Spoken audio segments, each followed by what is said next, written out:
నిన్నటి నుంచి చాలా చెత్త ఛానల్స్ వాళ్ళు నాకు దళితుల ఓట్లు అవసరం లేదు అన్న RRR అని రకరకాలుగా వ్యాఖ్యానాలు చేస్తున్నారు. నేను ఎప్పుడూ కూడా నాకు దళితుల ఓట్లు అవసరం లేదు అని అనలేదు. నేను పోరాడిదే దళితుల కోసం, హిందూ దళితుల కోసమే నేను పోరాడుతున్నా. వారి హక్కుల కోసం రాజ్యాంగబద్ధంగా పోరాడుతున్నా. దాన్ని ఏదో రకంగా వక్రీకరించి చాలామంది మాట్లాడుతూ రకరకాల పోస్టులు పెడుతున్నారు. వాళ్ళందరికీ వార్నింగ్ ఇస్తున్నా, మీ మీద క్రిమినల్ యాక్షన్ తప్పకుండా తీసుకోవాల్సి వస్తుంది. ఇలాగే పిచ్చి పిచ్చి టైటిల్స్ పెడితే నిన్న ఒక 2 ఛానల్స్ వాళ్ళకి వార్నింగ్ ఇవ్వటం జరిగింది. ఒకళ్ళు ఆ కంటెంట్ తీసివేశారు, వేరే వాళ్ళు తీసివేయకపోతే వాళ్ళ మీద క్రిమినల్ చర్యలు తీసుకోవటం జరుగుతుంది. మళ్ళీ చెప్తున్నా, నేను పోరాడిదే హిందూ దళితుల కోసం. అంటే దళితులు అంటేనే హిందూ దళితులు, అదర్వైజ్ వారిని దళిత క్రిస్టియన్లు అనే పదం సృష్టించుకున్నారు.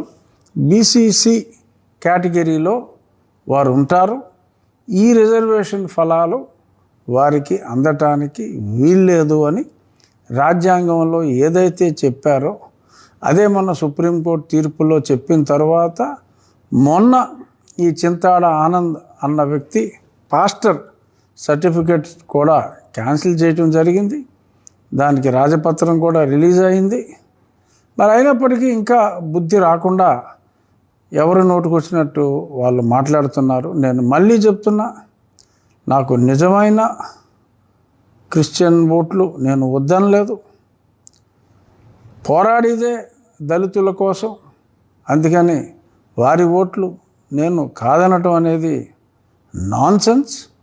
నన్ను మా దళిత క్రైస్తవుల ఓట్లు అక్కర్లేదా అని మాట్లాడుతున్నారు. నేను మళ్ళీ స్పష్టంగా చెప్తున్నా, లేని పదాన్ని మీరు సృష్టించి, రాజ్యాంగంలో దళిత క్రైస్తవులన్న పదమే లేదు, లేని పదాన్ని మీరు సృష్టించుకొని,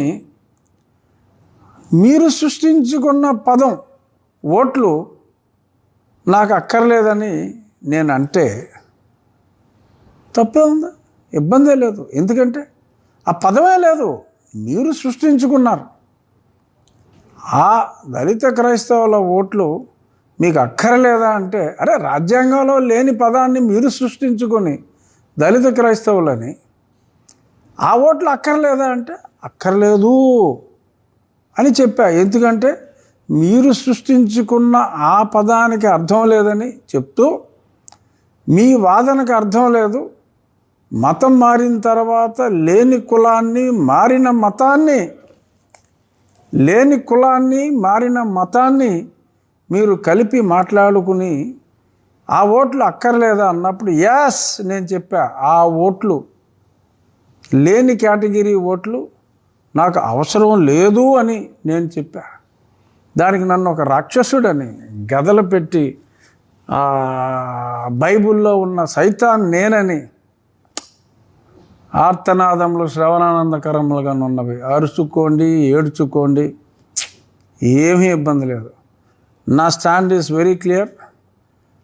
నేను దళితుల తరపున పోరాటం చేస్తున్నా, మా దళిత సోదరుల హక్కుల కోసం పోరాటం చేస్తున్నా.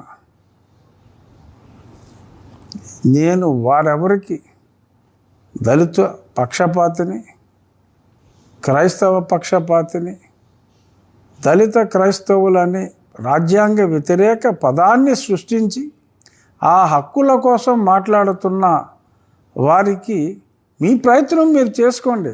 ఆ పదానికి అర్థం సృష్టించుకోగలిగితే రాజ్యాంగబద్ధంగా సృష్టించుకోండి. అంతవరకు ఆ లేని పదాన్ని సృష్టించిన మా ఓట్లు అక్కర్లేదా అంటే, అరే రాజ్యాంగబద్ధంగా అర్థం లేని పదం కాబట్టి ఆ ఓట్లు నాకు అవసరం లేదు అని నేను చెప్పటం జరిగింది. మరొక్కసారి అదే చెప్తున్నా, ఈ క్షణం నుంచి దళితుల ఓట్లు అక్కరలేదు అని ఏ ఛానల్ వాడు ఏ వెధవ అటువంటి కామెంట్లు పెట్టినా వాడి మీద యాక్షన్ ఖచ్చితంగా తీసుకోబడుతుంది. అననే మాటని అన్నట్టుగా వక్రీకరించవద్దు అని తెలియచేస్తున్నాను. మీరు ఎలా అర్థం చేసుకున్నా నేను అతి స్పష్టంగా చెప్తున్నా. ముగించే ముందు మరొక్కసారి నేను పోరాడేదే దళితుల కోసం, దళితుల న్యాయపరమైన హక్కుల కోసం, దళితుల ఓట్లు. వారి కోసం నేను పోరాడుతున్నప్పుడు నాకు అడిగే హక్కు ఉంది, వారి ఓట్లు అడిగే హక్కు నాకు ఉంది. వారు నా సోదరులు, వాళ్ళంతా నా హిందూ సోదరులు. క్రైస్తవులకి నేను వ్యతిరేకం కాదు, క్రైస్తవాన్ని నేను గౌరవిస్తా. కులం లేని అద్భుతమైన క్రైస్తవంలోకి కులాన్ని ప్రవేశపెట్టాలి అనే వాదనను నేను వ్యతిరేకిస్తున్నా. దాన్ని నిజమైన క్రైస్తవుడు ఎవడైనా కూడా దానికి సమ్మతిస్తాడు. అటువంటి క్రైస్తవులు వారిని నేను ఓటు అభ్యర్థిస్తా. ఇప్పుడు కాదు, ఎలక్షన్లప్పుడు. అప్పుడు చూసుకుందాం, ఎలక్షన్లప్పుడు చూసుకుందాం. నేను నిజమైన క్రైస్తవుల ఓట్లు అభ్యర్థిస్తా, మా దళిత సోదరుల ఓట్లు అభ్యర్థిస్తా, అందరి ఓట్లు అభ్యర్థిస్తా. కానీ రాజ్యాంగంలో లేని పదాన్ని సృష్టించి వారి ఓట్లు అక్కర్లేదా అంటే, అర్థం లేని పదాన్ని సృష్టించిన వారి ఓట్లు అక్కరలేదు అని చెప్పాను. అంతవరకు వేసుకోండి ఛానల్స్, అంతే తప్ప వక్రీకరించి వెయ్యవద్దని మరొక్కసారి సవినయంగా తెలియజేస్తున్నా.